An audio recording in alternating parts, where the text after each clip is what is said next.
Chapter 4. The Rabbit Sends in a Little Bill. It was the White Rabbit, trotting slowly back again, and looking anxiously about as it went, as if it had lost something, and she heard it muttering to itself, "The Duchess, the Duchess! Oh, my dear paws! Oh, my fur and whiskers! She'll get me executed, as sure as ferrets are ferrets! Where can I have dropped them, I wonder?" Alice guessed in a moment that it was looking for the fan and the pair of white kid gloves, and she very good-naturedly began hunting about for them, but they were nowhere to be seen. Everything seemed to have changed since her swim in the pool, and the great hall, with the glass table and the little door, had vanished completely.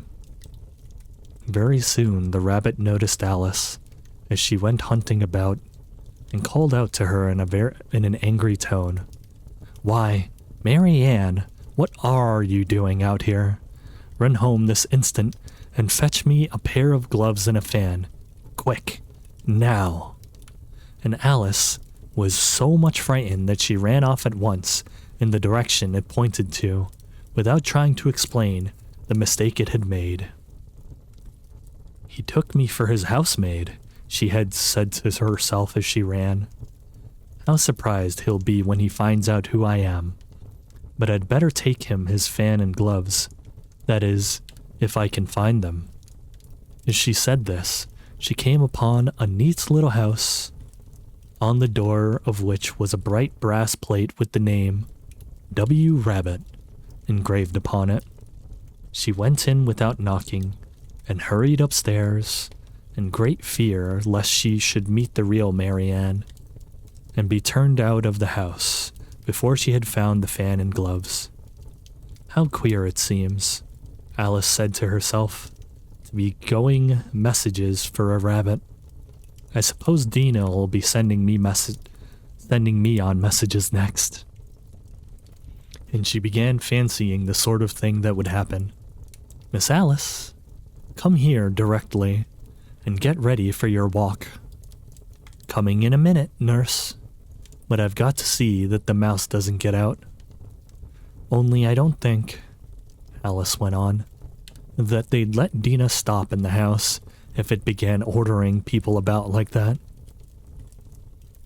By this time, she had found her way into a tidy little room with a table in the window, and on it, as she had hoped, a fan and 2 or 3 pairs of tiny white kid gloves. She took up the fan and a pair of the gloves, and was just going to leave the room, when her eye fell upon a little bottle that stood near the looking glass. There was no label this time with the words "Drink me," but nevertheless, she uncorked it and put it to her lips. "I know something interesting is sure to happen," she said to herself, "whenever I drink or eat anything. So, I'll just see what this bottle does. I do hope it'll make me grow large again, for I'm really quite tired of being such a tiny little thing." It did so indeed, and much sooner than she had expected. Before she had drunk half the bottle, she found her head pressing against the ceiling, and had to stoop to save her neck from being broken. She hastily put down the bottle, saying to herself, "That's quite enough. I hope I shan't grow any more. As it is, I can't get out at the door. I do wish I hadn't drank quite so much." Alas, it was too late to wish that. She went on growing and growing, and very soon had to kneel down on the floor. In another minute, there was not even room for this, and she tried the effect of laying down, with one elbow against the door, and the other arm curled around her head. Still, she went on growing, and, as a last resource, she put one arm out of the window, and one foot up the chimney, and said to herself, "Now I can do no more, whatever happens. What will become of me?" Luckily for Alice, the little magic bottle had now had its full effect, and she grew no larger. Still, it was very uncomfortable, and as there seemed to be no sort of chance of her ever getting out of the room again, no wonder she felt unhappy. It was much pleasanter at home, thought poor Alice, when one wasn't always growing larger and smaller and being ordered about by mice and rabbits. I almost wish I hadn't gone down that rabbit hole. And yet, it's rather curious, you know, this sort of life. I do wonder what can have happened to me. When I used to read fairy tales, I fancied that kind of thing never happened, and now, here I am in the middle of one. There ought to be a book written about me. That there ought, and when I grow up, I'll write one. But I'm grown up now, she added in a sorrowful tone. At least there's no room to grow up any more here. But then, thought Alice, shall I never get any older than I am now? That'll be a comfort one way, never to be an old woman, but then always to have lessons to learn? Oh, I shouldn't like that. Oh, you foolish Alice, she answered herself. How can you learn lessons in here? Why, there's hardly room for you, and no room at all for any lesson books. And so she went on, taking first one side and then the other, and making quite a conversation of it all together. But after a few minutes, she heard a voice outside and stopped to listen. "Marianne! Marianne!" said the voice. "Fetch me my gloves this moment." Then came a little pattering of feet on the stairs. Alice knew it was the rabbit coming to look for her, and she trembled till she shook the house, quite forgetting that she was now about 1,000 times as large as the rabbit, and had no reason to be afraid of it. Presently, the rabbit came up to the door and tried to open it, but as the door opened inwards, and Alice's elbow was pressed hard against it, that attempt proved a failure. Alice heard it say to itself, "Then I'll go round and get in at the window." "That you won't," thought Alice, and after waiting till she fancied she heard the rabbit just under the window, she suddenly spread out her hand and made a snatch in the air. She did not get hold of anything, but she heard a little shriek, and a fall, and a crash of broken glass, from which she concluded that it was just possible it had fallen into a cucumber frame, or something of the sort. Next came an angry voice, the rabbit's. "Pat, Pat, where are you?" And then a voice she had never heard before. "Sure then, I'm here, digging for apples, your honor." "Digging for apples indeed," said the rabbit angrily. "Here, come and help me out of this." Sounds of more broken glass. "Now tell me, Pat, what's that in the window?" "Sure, it's an arm, your honor." He pronounced it arum. "An arm, you goose. Whoever saw one that size? Why, it fills the whole window." "It sure does, your honor. But an arum, for all that. But it's an arum, for all that. Well, it's got no business there, at any rate. Go and take it away." There was a long silence after this, and Alice could only hear whispers now and then, such as, "Sure, I don't like it, your honor, at all, at all." "Do as I tell you, you coward." And at last she spread out her hand again, and made another snatch in the air. This time there were 2 little shrieks, and more sounds of broken glass. What a number of cucumber frames there must be, thought Alice. I wonder what they'll do next. As for pulling me out of the window, I only wish they could. I'm sure I don't want to stay in here any longer. She waited some time without hearing anything more. At last, a rumbling of little cartwheels and the sound of a good many voices all talking together. She made out the words, Where's the ladder? Why, I hadn't to bring one out. Bring but one. Bill's got the other. Bill, fetch it here, lad. Here, I'll put 'em up at this corner. No, tie 'em together first. They don't reach half high enough yet. Oh, they'll do well enough. Don't be particular. Here, Bill. Catch hold of this rope. Will the roof bear? Mind that loose slate. Oh, it's coming down, heads below. A loud crash. Now who did that? It was Bill, I fancy. Who's to go down the chimney? Nay, I shan't. You do it. That I won't, then. Bill's to go down. Here, Bill. The master says you're to go down the chimney. Oh, so Bill's got to come down the chimney, has he? Said Alice to herself. Shy, they seem to put everything upon Bill. I wouldn't be in Bill's place for a good deal. This fireplace is narrow, to be sure, but I think I can kick a little.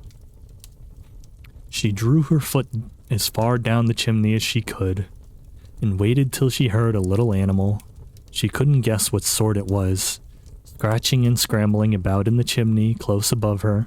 Then, saying to herself, "This is Bill," she gave one sharp kick and waited to see what would happen next.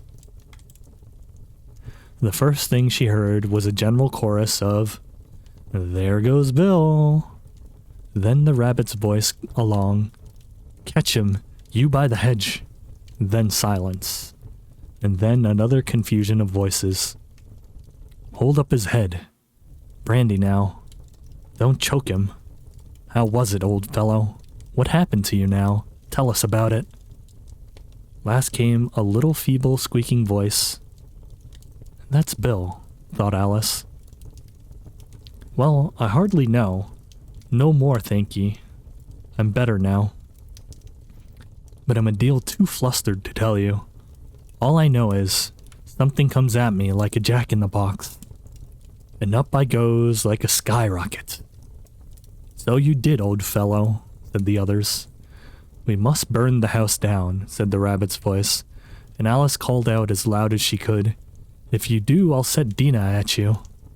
There was a dead silence instantly, and Alice thought to herself, I wonder what they will do next. If they had any sense, they'd take the roof off. After a minute or two, they began moving about again, and Alice heard the rabbit say, A barrowful will do, to begin with.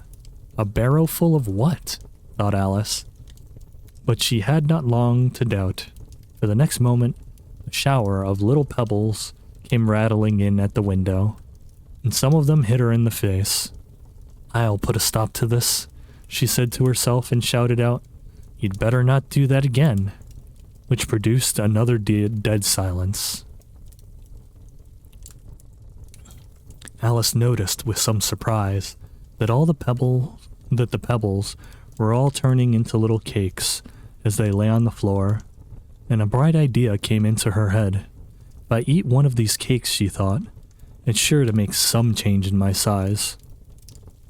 And as it can't possibly make me larger, it must make me smaller, I suppose.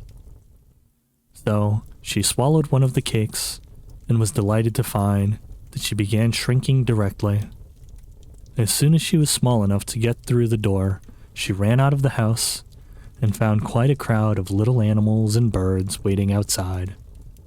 The poor little lizard, Bill, was in the middle, being held up by 2 guinea pigs, who were giving it something out of a bottle. They all made a rush at Alice the moment she appeared, but off she ran, as hard as she could, and soon found herself safe in a thick wood. The first thing I've got to do, said Alice to herself, as she wandered about in the wood, is to grow to my right size again, and the second thing is to find my way into that lovely garden. I think that would be the best plan. Sounded an excellent plan, no doubt, and very neatly and simply arranged. The only difficulty was that she had not the smallest idea how to set about it.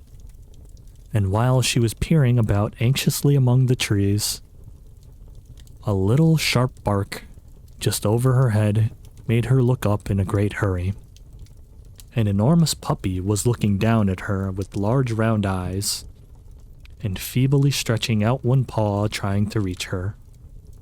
"Poor little thing," said Alice, in a coaxing tone, and she tried hard to whistle to it, but she was terribly frightened all the time at the thought that it might be hungry, in which case it would very likely to eat her up in spite of all her coaxing.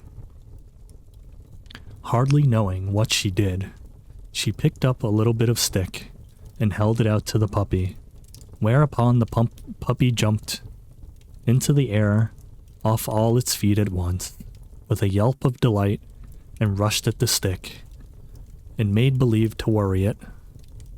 Then Alice dodged behind a great thistle to keep herself from being run over, and the moment she appeared on the other side, the puppy made another rush at the stick, and tumbled head over heels in its hurry to get a hold of it.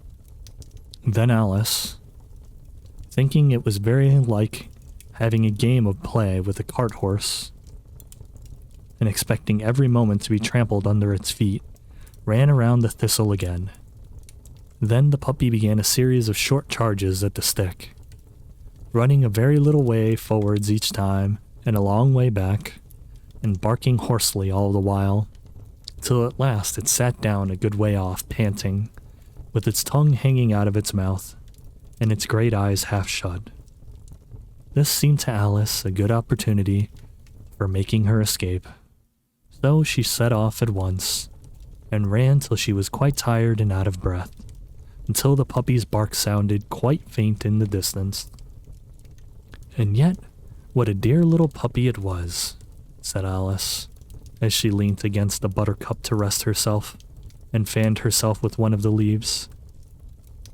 "I should have liked teaching it tricks very much, if I'd only been the right size to do it. Oh dear, I'd nearly forgotten that I've got to grow up again. Let me see. How is it to be managed?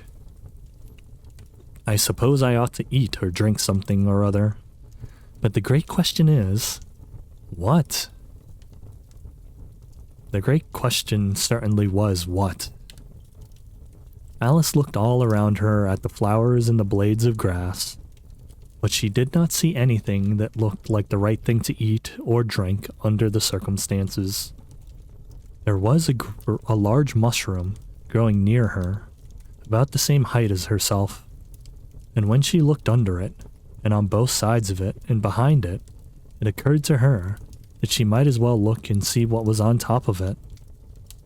She stretched herself up on tiptoe, and peeped over the edge of the mushroom, and her eyes immediately met those of a large blue caterpillar that was sitting on the top with its arms folded, quietly smoking a long hookah, and taking not the smallest notice of her or anything else.